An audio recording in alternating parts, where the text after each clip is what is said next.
So welcome back guys to another video, and today I'm doing a review of Crisis Core Final Fantasy VII Reunion, a remake of a PSP Classic out now on all platforms. I'll be covering the port on the Nintendo Switch, and I have to give a big shout out and a huge thank you to Square Enix for sponsoring this video and sending a review copy to the studio. You play as Zack, a soldier recruit who inspires to be first class. His enthusiasm really contrasts the grim events of Shinra going to war with Wutai.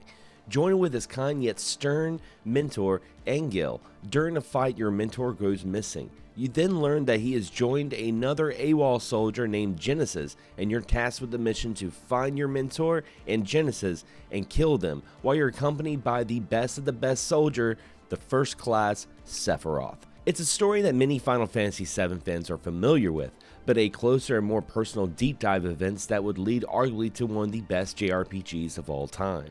Now, without addressing the elephant in the room, a prequel can be a good thing or a bad thing for any sort of story, whether it's a video game, movie, comic book, what have you. There's just something about taking a dive deeper into that experience that can kind of alter the way you perceive things, and Crisis Core does a great job of adding a whole nother nuance to the Final Fantasy VII lore.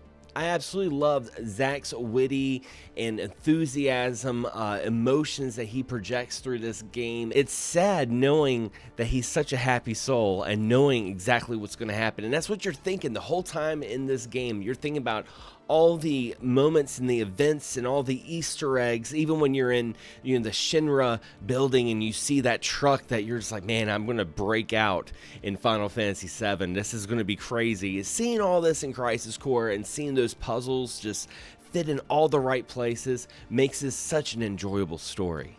Heck, there are even times when Sephiroth seems very humanized and you kind of feel sorry for him. Then you just have to remember, he's a monster.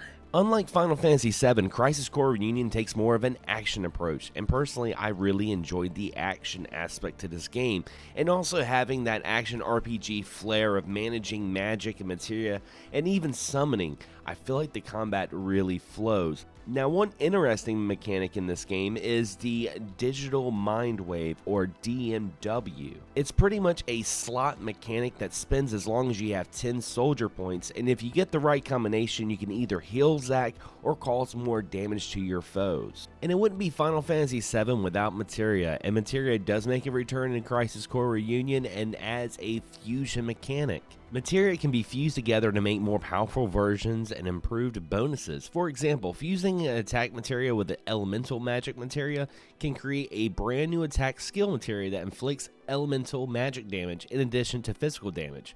There's also special items collected in the game that can also be used to fuse materia. One of the things I got kind of addicted to in Crisis Core was when I would go save and I would play those little mini missions. These missions, there's like 300 total, but they're fast, they're quick, they're snappy, they last around 2 to 10 minutes, and you're just dungeon crawling pretty much. You're going through a certain cave or what have you, you're defeating bosses, you're getting loot, and these items are going to help benefit your progression through the story. Because one of the things I will say when it comes to gameplay is the game starts off really fair, but by the time you get to chapter 6 or 7, it gets a little tough.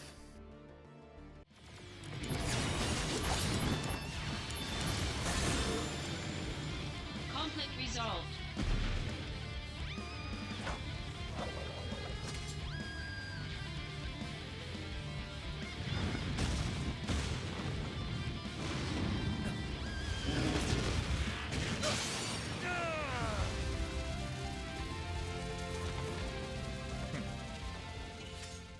Now, if you're wondering about the performance of Crisis Core Final Fantasy VII Reunion on the Nintendo Switch, I can say it performs as well as it should.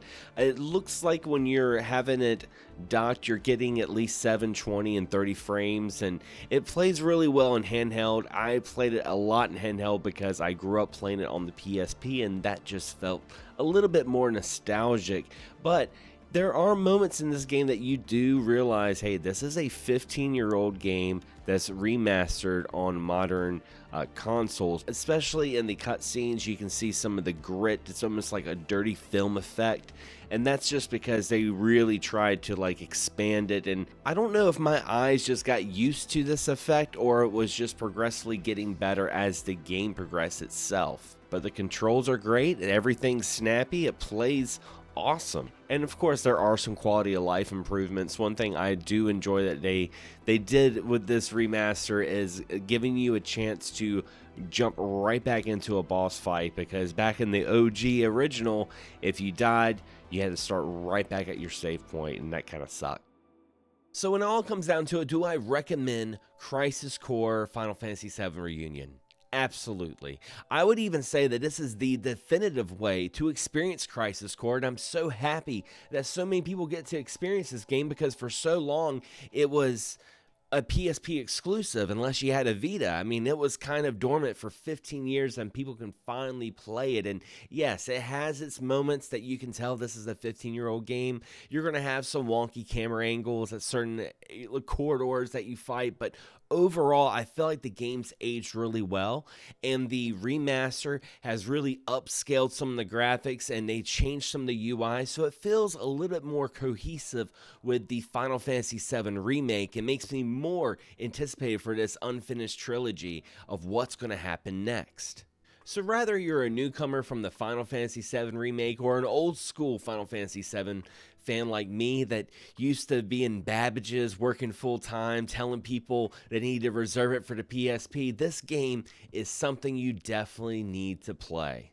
But anyway, guys, what do you think? Leave a comment below. I'd love to hear some of your thoughts and opinions. And if you enjoyed this video, don't forget to subscribe, but also hit that bell for notifications so you know all about the new content coming out on the channel. I do a live stream at least once a week, and I'd love to see you guys there. As always, I want to thank you for watching. Thank you for subscribing. And as always, happy gaming.